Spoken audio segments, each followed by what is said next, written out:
Here's the key on this. Don't major in minor things. If you take up major time to do minor things, I'm telling you, you'll be behind the curve constantly. Here's what we learn in sales training. What's major time and what's minor time?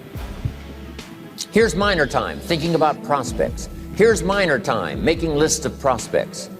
Here's minor time, keeping books on prospects. Here's minor time, going to see the prospect. Here's minor time, evaluating the prospect after you've been there. That's all minor time. Here's major time, in the presence of the prospect. That's major time.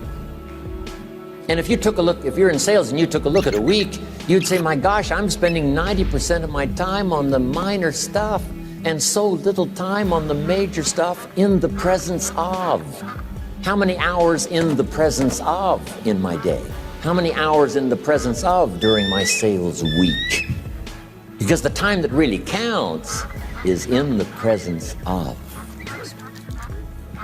Majors and minors. Here's another key time management essential. Don't mistake movement for achievement. It's easy to get faked out by being busy. Guy comes home at night all exhausted, falls in the chair and says, oh, I've been going. Here's the big question, doing what? It's not the going. Some people are going, and they're doing figure eights. Their progress is small.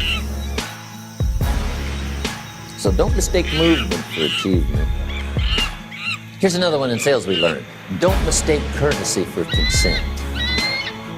If somebody's pleasant and they nod, you say, oh, they're gonna buy. No, they're courteous. You can't mistake courtesy for consent.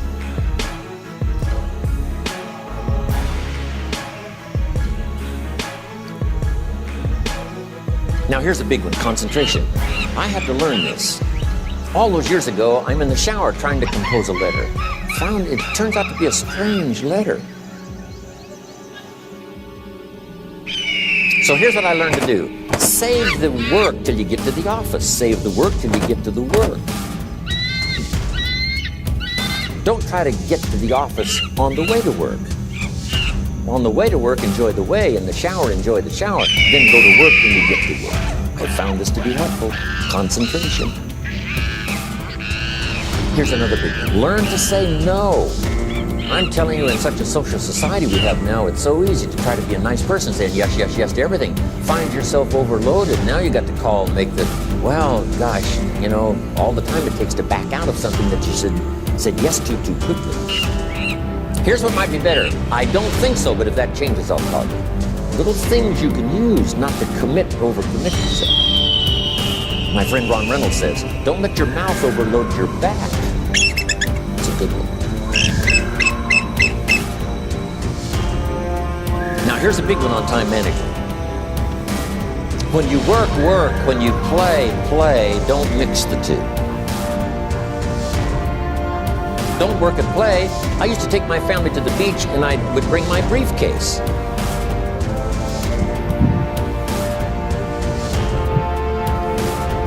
I learned not to do that. Or at the beach, I'm saying I should be at the office. Now my family's upset because I'm at the beach and I'm thinking office.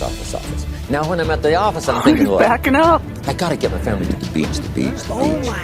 So things are not going too well at the office because I'm thinking beach, and things are not going too well at the beach because I'm thinking office. Here's what I learned to do. At the beach, be at the beach. At the office, be at the office. When you work. When you play. Don't mix the two. Don't work and play. Now here's one of the most important ones. Don't play at work. Work is too serious. You don't want the reputation of being the office joker. It's not a good one. Yes, there's time for some pleasant stories. Yes, there's time for a little humor. Yes, best if it's a happy office, of course. But I'm telling you, you got to be serious about work because you're parting with a piece of your life for the work you do. Your work costs you a piece of your life. Here's what it's called. Serious business. Not grim, not unhappy, but serious. Key. Don't play at work. The old expression, I don't think we use it anymore, horse around at the office. Play around, play jokes, play tricks. No place, not at the workplace. At the beach, yes. At the bar, yes. Somewhere else, not work. You've got to treat work with all due conservative passion, because it's leading you to your future.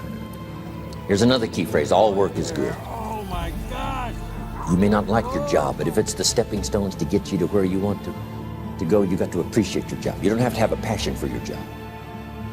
Here's the ultimate passion: a passion for incredible success in every department of my life. That's the passion. But don't look down on some menial job you have to do to finally get you to where you want to go. No job is menial. No job is not, every job is noble.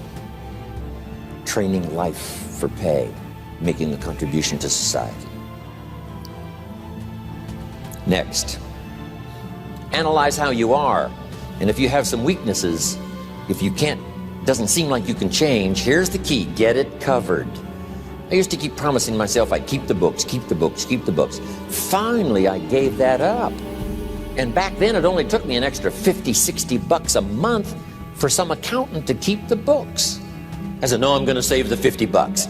You can't believe what I started losing in productivity because I tried to save the $50. So the key is, a lot of the time you can stay like you are, but just make sure you get it covered. Okay. Next, beware of the telephone and all other systems of communication, especially the telephone at home and systems of communication at home. And here's one of the best lines I've got for you for the weekend: let all communication systems serve you, but don't let them intrude. When it comes time to have dinner with your family, you shut off all systems, unless the ones that can take messages silently. Don't let the phone ring. Don't let anybody intrude, come through the front door nor the back door, nor through the telephone or any other device. So you can't reach John and his family when he's having dinner. The President of the United States couldn't get through. Waterhead, only gun. If you develop that kind of a reputation, father, mother, when we have dinner, when we're visiting and have this time with our family, nothing intrudes. So don't let these clever little devices keep intruding. You've got to have a place that's sacrosanct, it's valuable. You don't let anything in for that period of time. Okay. Isn't that good advice? Excellent advice. Here's the next one. Read all the books. You know, I've only got a few notes here on time management, but if you've got some particular challenges, you run a big organization, a big corporation, you've got some challenges, there's plenty of books. Now, here's what's next. Just be more alert to the things that might be stealing your time.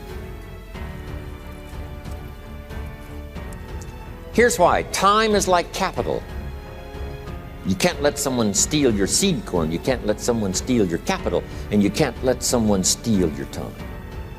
You must designate your time, and some of the time that you designate, you must not let anyone steal. Casual time, you might let someone intrude and steal a little bit and take a little bit, but not serious time.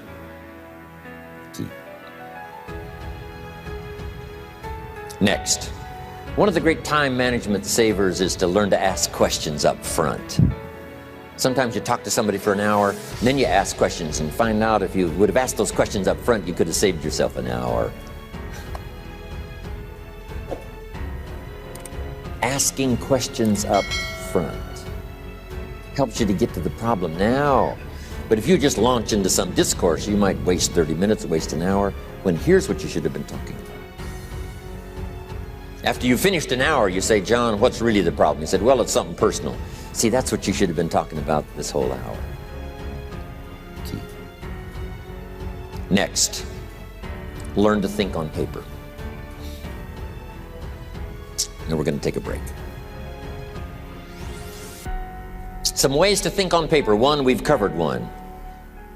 Solving problems. Take it out of your head and put it on paper. Another one is setting goals. Making these lists we've already started.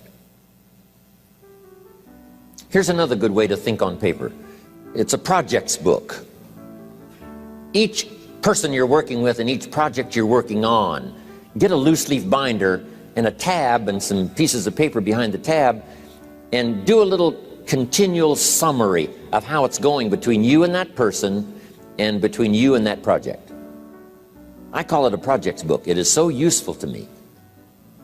But what's going on between you and this person? When you last got together, what did you talk about? And you got a few notes there. Here's what we talked about the last time we got together. Now when you get together again, you can review that so you'll know better what to talk about.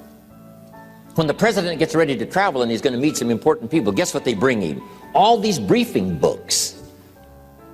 Right? The last time you were with Khrushchev, Kennedy is informed. Here's what he said and here's what you said. Kennedy said, oh, that's valuable. I need to remember that.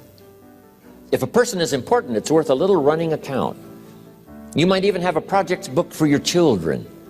Here's what's happening between me and my child. We've talked about this, and we've talked about this, and we've talked about this. Next, a day timer. Keeping track of all of your appointments. You know, mine is all filled with, you know, when to catch an airplane and when to do a seminar and when to sit down and have a conference, all the rest. Next is a game plan.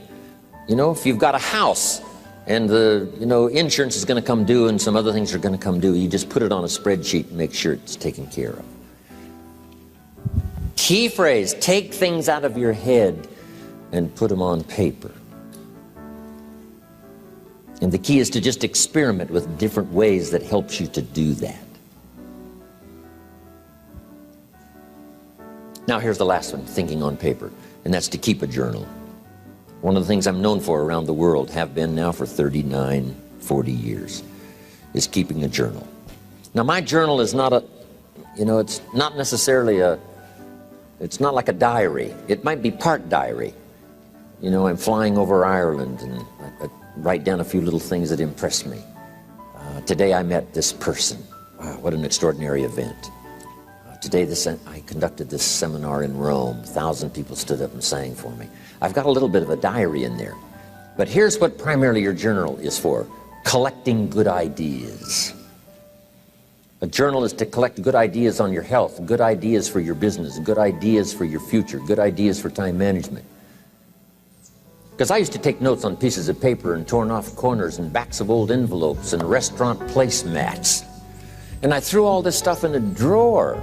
It did not serve me well. I finally learned to get a bound copy, right? And just keep a journal, right? If I was here, I had my journal, I'd be taking notes, right? These 2 days in my journal. Now, if you're caught without your journal, you just take the notes. When you get back home, you put those notes in your journal, throw the paper away. Because we don't usually go through paper to review. But see, my journals now make up a significant part of my own library. My journal's all reserved privately for my children and my grandchildren. Can you imagine what I've collected over the years? It's unbelievable. There are 3 treasures to leave behind. I think you've already got those notes, right? Here they are. Number 1, your pictures. Don't leave the event unrecorded. It takes only a fraction of a second to say, here's who I was with. When I travel the world, right? We take all these pictures, and here's one of the gifts. People send me the pictures they took of me and them. It's part of the treasures I have on the farm. Incredible. A picture's worth 1,000 words to describe the scene, the emotion, what happened. Say, wow, this was an extraordinary day for me when I met these people. Here's what they told me happened to them when they went to my seminar 10 years ago. Wow, the drama comes back if you've taken the pictures. It's one of the treasures to leave behind when you go. Remember the old photographs that we have now of, 100 years ago, 70, 80 years ago, just a few photographs? What would it be like if you had thousands of photographs of the past, of your history, your mother, your father, right? Grandparents? So change all of that now for your children. Leave all your photographs as a record Here's what's next to leave behind, and that's your library.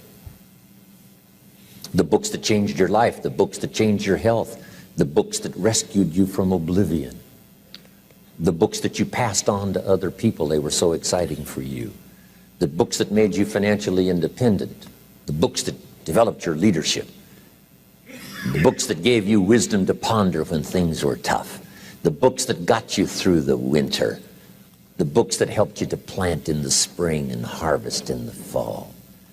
What a treasure to leave behind. If you do that, here's what's for sure. Your books will be more valuable than your furniture.